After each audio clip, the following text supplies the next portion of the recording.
नमस्कार दोस्तों, आज के हमारे इस वीडियो में हम आपके लिए अजय एकादशी की कहानी लेकर आए हैं।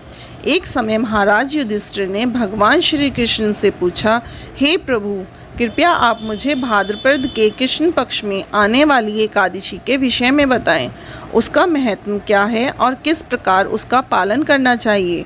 युधिष्ठिर महाराज के प्रश्न के उत्तर में भगवान श्री कृष्ण ने कहा, हे राजन, भाद्रपद मास के कृष्ण पक्ष में आने वाली एकादशी को अजय एकादशी के नाम से जाना जाता है। यह एकादशी इतनी पवित्र और कल्याणकारी है कि जो भी व्यक्ति इस एकादशी पर पूर्ण उपवास का पालन करके भगवान ऋषिकेश की पूजा करता है, वह समस्त पापों से मुक्त हो जाता है। इतना ही नहीं, इस एकादशी कथा का श्रवण करने मात्र से ही व्यक्ति को अनेक पाप कर्मों से मुक्ति मिल जाती है। इसीलिए अब मैं आपको अजय एकादशी व्रत के विषय में एक पौराणिक कथा सुनाता हूँ। ध्यानपूर्वक सुनिए। पौराणिक काल में भगवान श्री राम के वंश में अयोध्या नगरी में एक चक्रवर्ती राजा श्री हरिश्चंद्र के नाम से राजा हुए थे।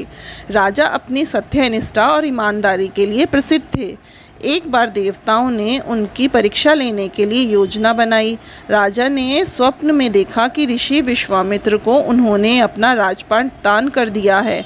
सुबह विश्वामित्र वास्तव में उनके द्वार पर आकर कहने लगे, तुमने स्वप्न में मुझे अपना राज्य दान कर दिया। राजा ने सत्यनिष्ठा व्रत का पालन करते हुए संपूर्ण राज्य विश्वामित्र को सौंप दिया। दान के लिए दक्षिणा चुकाने हेतु राजा हरिश्चंद्र को पूर्व जन्म के कर्म फल के कारण पत्नी, बेटा व खुद को बेचना पड़ा।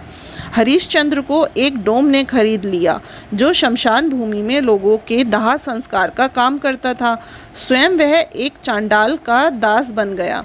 उसने उस चांडाल के यहाँ कफन लेने का काम किया, किंतु उसने इस आपत्ति से के काम में भी सत्य का साथ नहीं छोड़ा। जब इसी प्रकार उसे कई वर्ष बीत गए तो उसे अपने इस नीच कर्म पर बड़ा दुख हुआ और वह इससे मुक्त होने का उपाय खोजने लगा। वह सदैव इसी चिंता में रहने लगा कि मैं क्या करूं, किस प्रकार इस नीच कर्म से मुक्ति पाऊं।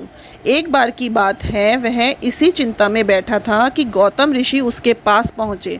हरिश्चंद्र ने उन्हें प्रणाम किया और अपनी दुख भरी कथा सुनाने लगे। राजा हरिश्चंद्र की दुख भरी कहानी सुनकर महर्षि गौतम भी अत्यंत दुखी हुए और उन्होंने राजा से कहा, हे राजन, भाद्रपद माह के कृष्ण पक्ष की एकादशी का नाम अजा है। तुम उस एकादशी का विधान पूर्वक व्रत करो तथा रात्रि को जागरण करो। इससे तुम्हारे सभी पाप नष्ट हो जाएंगे। महर्षि गौतम इतना कहकर अलोप हो गए।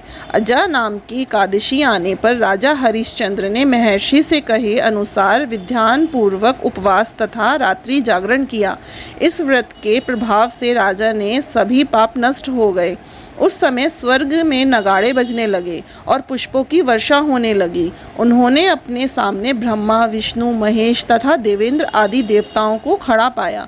उन्होंने अपने मृतक पुत्र को जीवित तथा अपनी पत्नी को राजसी वस्त्र तथा आभूषणों से परिपूर्ण देखा। व्रत के प्रभाव से राजा ने पुनः अपने राज्य की प्राप्ति हुई। वास्तव में एक ऋषि ने राजा की परीक्षा लेने के लिए यह सब कौतुक किया था, परंतु अजय एकादशी के व्रत के प्रभाव से ऋषि द्वारा रची गई सारी माया समाप्त हो गई और अनंत समय में हरिश्चंद्र अपने परिवार सहित स्वर्ग को लोक को गए। हे राजन, यह सब अजय एकादशी के व्रत का प्रभाव था।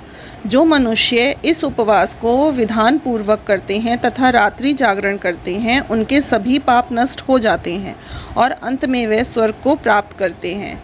इस एकादशी व्रत की कथा के श्रवण मात्र से ही अश्वमेध यज्ञ के फल की प्राप्ति हो जाती है।